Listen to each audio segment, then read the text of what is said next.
E aí, primotinha, tudo certo com vocês? Eu espero que estejam todos bem. Hoje é dia de a gente bater um papinho sobre origem da vida. Vem comigo!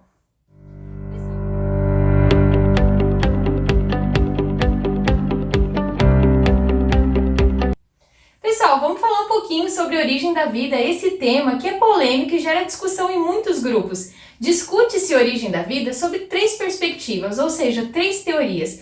Criacionismo, também conhecido como fixismo, que diz que um ser superior, um criador, criou todas as espécies do jeito que elas são, ou seja, não leva em conta as teorias da evolução, que diz que os seres vivos passam por processos de transformação, dando origem a novas espécies. O criacionismo entende que o Criador criou todas as espécies do jeito que elas são, com as características que elas possuem. A panspermia cósmica acredita que o primeiro ser vivo teria sido originado dos cosmos, ou seja, que micro-organismos teriam caído sobre a Terra vindo com asteroides, com meteoros, né? E que, quando chegou aqui na Terra, teria passado por processo evolutivo.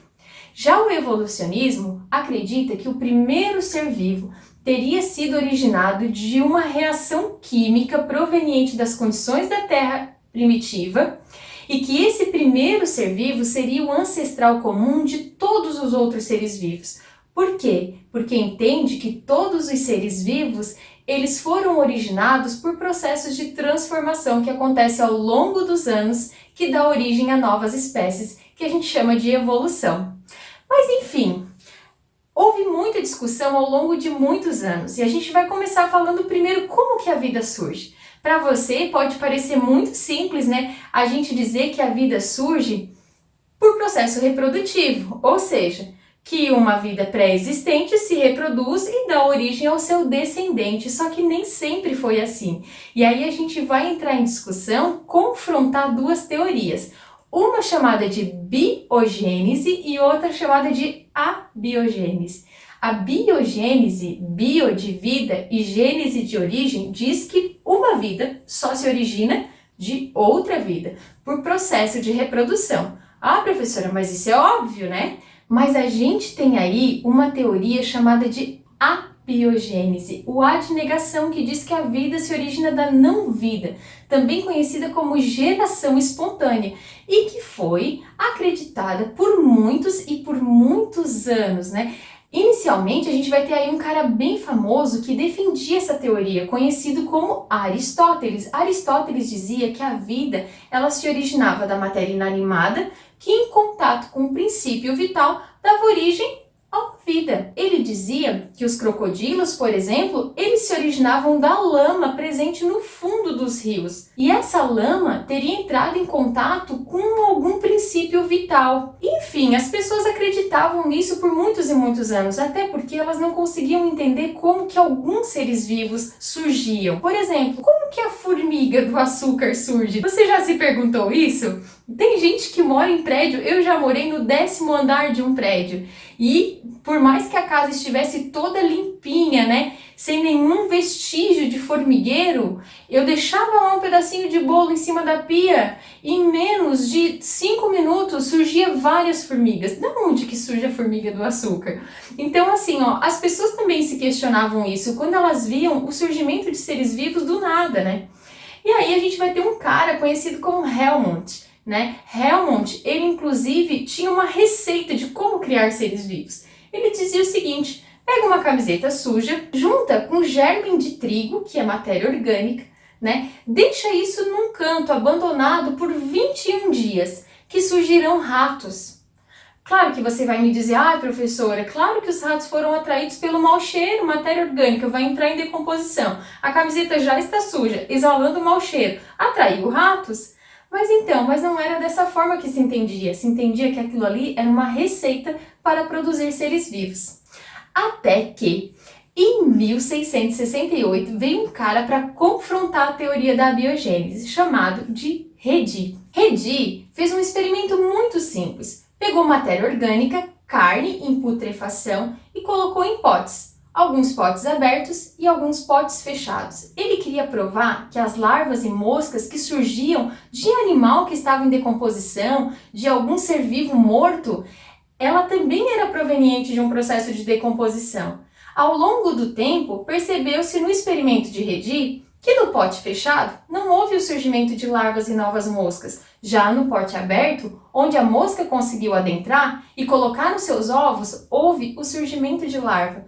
Então, Redi, pôde defender que as larvas, presentes naquele animal morto ali, não teria surgido do animal morto, não teria surgido da matéria inanimada, mas que teria surgido de um processo de reprodução, por conta da postura de ovos das moscas, que teriam sido atraídas pelo cheiro exalado do processo de decomposição. Enfim, Redi fez um experimento bem bacana. Só porque, logo depois, veio o advento do microscópio. E aí, como que se explica o surgimento dos micro-organismos? Então, tudo bem, a teoria de Redi, ela servia, para aqueles seres vivos que a gente conseguia observar, que a gente conseguia ver a olho nu. Mas como que surgiam bactérias e fungos, E aí voltou de novo, com força total, a questão da abiogênese. Então, como explicar o surgimento dos micro-organismos? Eis que surge então Needham. Needham pegou frascos de vidro, colocou caldo de carne, que é caldo nutritivo, matéria orgânica, que é rico em micro-organismos, e aqueceu esse caldo de carne, vedou, aqueceu, deixou ali em repouso e percebeu que dias depois micro-organismos haviam surgido ali. Então ele pensou, realmente os micro-organismos eles surgem por abiogênese, porque eu aqueci o caldo e quando aqueci o caldo eu matei esses micro-organismos. Só que qual foi o problema disso? Needham aqueceu pouco demais, ele não colocou numa temperatura ideal que fosse capaz de matar todos os micro-organismos que estavam ali. Sendo assim, alguns anos depois surgiu Spallanzani, que fez o mesmo experimento, só que ele aqueceu na temperatura ideal, ou seja, ele realmente esterilizou o líquido, deixou em repouso, tempos depois não havia surgido micro-organismos. Só que qual foi o problema? Aí vem a história do princípio vital de novo, O experimento de Spallanzani, ele não foi perfeito porque eles falaram que ele teria, excluído ali o princípio vital, que seria quem? Que seria quem? O ar, Então, como ele impossibilitou a entrada de ar, porque o frasco estava fechado, ele impossibilitou, então, o surgimento de vida naquele local, Então, simplesmente eles justificaram que o ar, então, era o princípio vital necessário, para o surgimento da vida. E aí, gente, que anos depois, em 1860, Pasteur faz o experimento perfeito, conhecido como pescoço de cisne. Ele pega o caldo de carne nutritivo, coloca num balão de vidro, aquece numa temperatura ideal, certo? Só que ele não impede a entrada de ar. Então, se você observar aqui, eu tenho o balão de vidro, o caldo nutritivo cheio de micro-organismo. Esse caldo nutritivo foi aquecido a ponto de matar todos os micro-organismos. E ele tem aqui, ele entorta o gargalo desse balão de vidro, E essa curva faz com que o ar possa entrar, só que os micro-organismos, eles ficam presos na curva do gargalo, Então, Pasteur conseguiu então provar que os micro-organismos eles estavam presentes no ar e eles não teriam surgido do caldo de carne. E aí provou-se então que a biogênese é o processo de surgimento da vida. Aí eu te pergunto, tá, e o primeiro ser vivo? Se não tinha ninguém para dar origem a ele, como que o primeiro ser vivo se originou? Então, gente, Oparin e Haldane, eles sugeriram que a vida teria surgido de uma sopa química, ou seja, que teria surgido a partir das condições da Terra primitiva. Mas como que era a Terra primitiva? O nosso planeta Terra, gente, tem aproximadamente 4,6 bilhões de anos. E há 4,6 bilhões de anos atrás, o nosso planeta era uma bola incandescente, uma bola de fogo, que passou por um processo longo de resfriamento.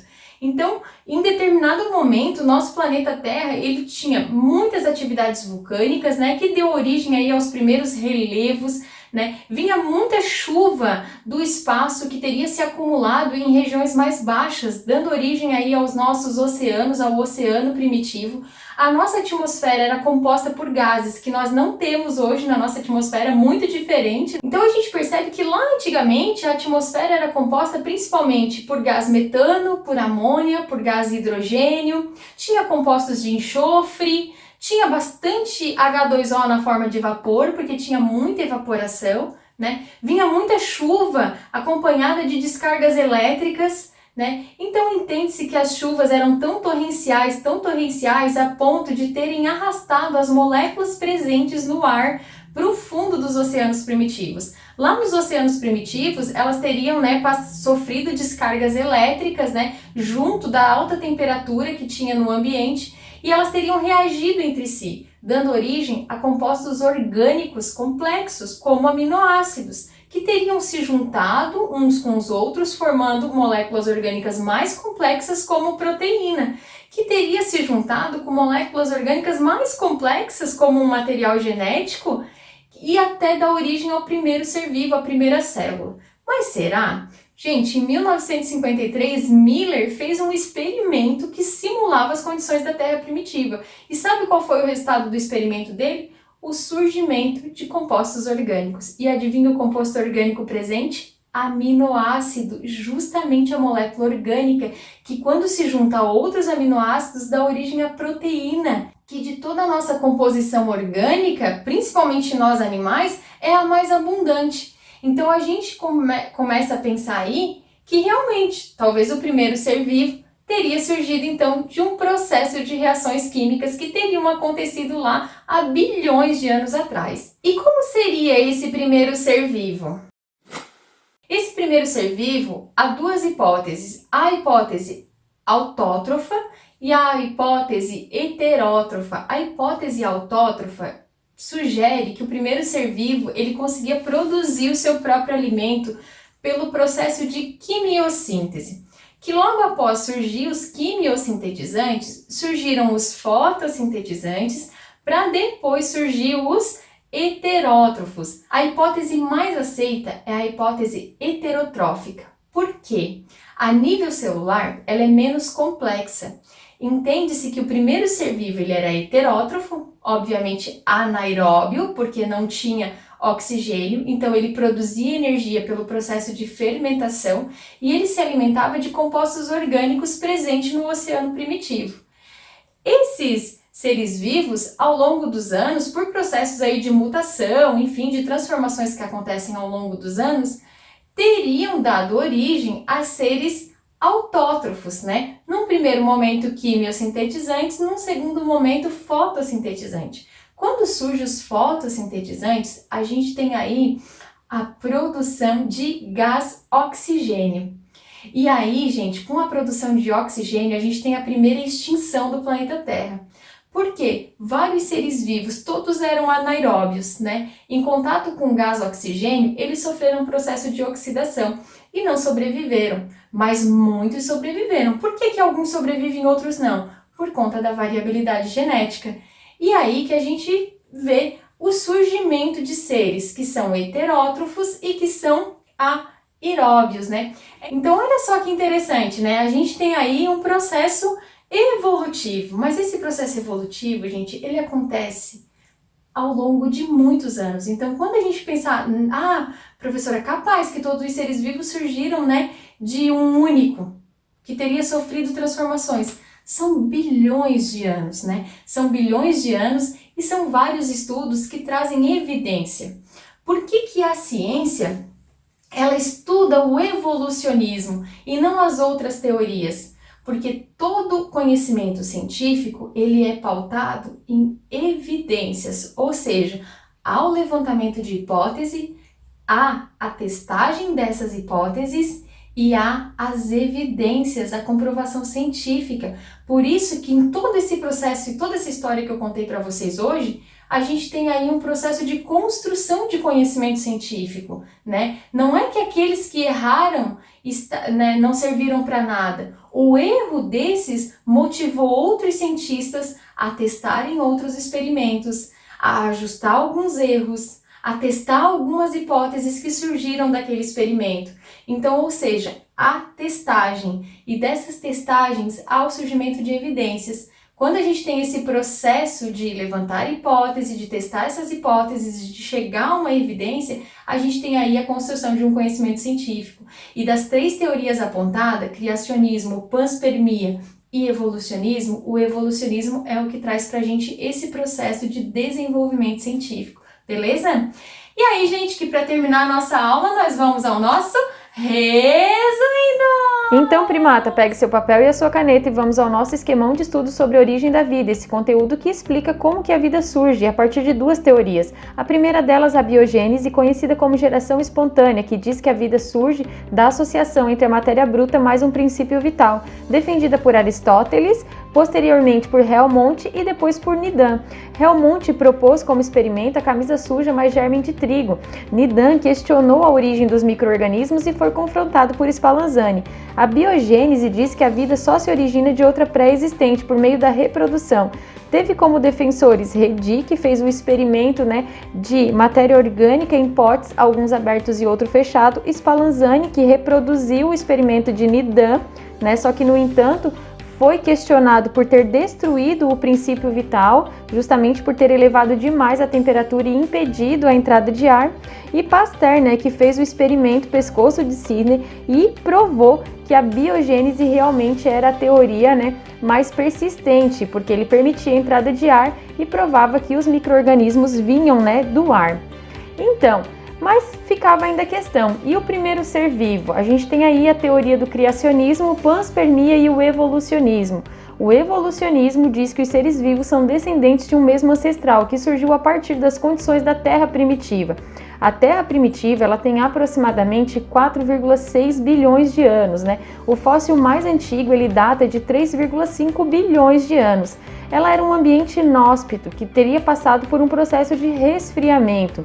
Oparin e Aldani, em 1920, propuseram que as condições da Terra primitiva, ou seja, as moléculas inorgânicas presentes na atmosfera, teriam reagido formando moléculas orgânicas que teriam ficado cada vez mais complexas, formando coacervatos, que teriam ficado cada vez mais complexos, dando origem à primeira célula, que seria o primeiro ser vivo. Miller fez um experimento que simulou a Terra primitiva e conseguiu provar a teoria de Oparin e Aldani, que aminoácidos formam coacervatos e esses coacervatos com sua complexidade formando a primeira célula. O primeiro ser vivo seria então unicelular, procarionte, heterótrofo e anaeróbio. Galera, para finalizar e você ficar craque em origem da vida, vá na descrição do vídeo, clica no link do simulado, testa os teus conhecimentos, beijo no coração e até a nossa próxima aula!